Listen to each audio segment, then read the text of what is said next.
नमस्कार अमित जी। ये मिस्टर रूपराम गुर्जर जी के नाती हैं और उन्होंने यहाँ से ट्रीटमेंट स्टार्ट की कुछ ही टाइम हुआ है Yes, ma'am. और उनको बहुत यहाँ से रिलीफ मिला है, तो अपनी छोटी सी जर्नी हमारे साथ शेयर करेंगी।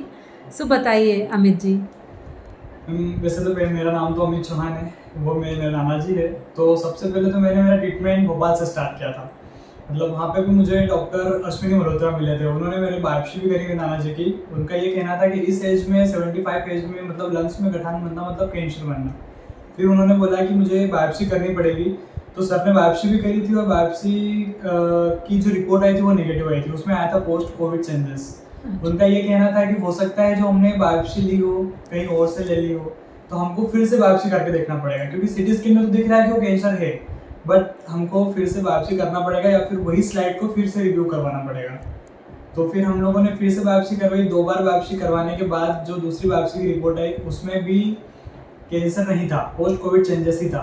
तो पहले हमने दिल्ली भेजी थी, second Pandit Jawaharlal Nehru cancer hospital Bhopal में ही दिया था। फिर उसमें भी नेगेटिव आया। तो सर का ये कहना था कि हम एक बार फिर से बायोप्सी करेंगे, पर थर्ड टाइम पर हमने दोनों स्लाइड को फिर से रिव्यू करवाया। एक स्लाइड को बेंगलोर भेजा और दूसरी स्लाइड को मैं खुद लेके आया था अपोलो हॉस्पिटल सीएचएल में। तो यहाँ पे भी नेगेटिव आया। मतलब ट्रीटमेंट चलने के बाद भी मुझे ऐसा लग रहा था कि चलो कैंसर तो नहीं है, बट 2-3 महीने बाद उनका दर्द और ज़्यादा स्टार्ट हो गया। पहले लेफ्ट साइड हो रहा था, फिर राइट साइड में स्टार्ट हो गया। तो धीरे धीरे फिर मैं इंदौर लेके आया। पहले खंडवा भी दिखाया था, तो खंडवा में भी कुछ भी ट्रीटमेंट उन्होंने सिर्फ मेडिसिन वगैरह दी थी, तो उससे भी कुछ भी नहीं हुआ। फिर मैं इंदौर लेके आया अपने अपोलो राजश्री में। यहाँ पे भी उन्होंने ब्रोंकोस्कोपी से फिर टेस्ट करके बायोप्सी ली थी। उनका ये कहना था कि वो एडवांस स्टेज पे है, कैंसर ही उनको।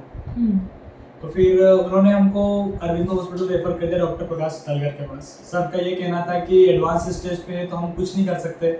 अब हो भी सकता है कि वो बच भी पाए या नहीं, बस हमारे साइड से हम कीमोथेरेपी कर सकते हैं लास्ट ट्रीटमेंट, क्योंकि वो एडवांस स्टेज पे था इसलिए। जी सर को मैंने ये भी बोला था कि सर ये ट्रीटमेंट करोगे तो मुझे कम से कम 50% तो मिलना चाहिए, क्योंकि मैं पैसा भी लगा दूंगा। तो उस टाइम ऐसा था कि मेरे पास पैसे भी नहीं थे, सही बोल रहा हूँ मैं, मतलब कसम से। वो उस टाइम मैंने मतलब मेरे एजुकेशन लोन लिया था 4 लाख रुपए का।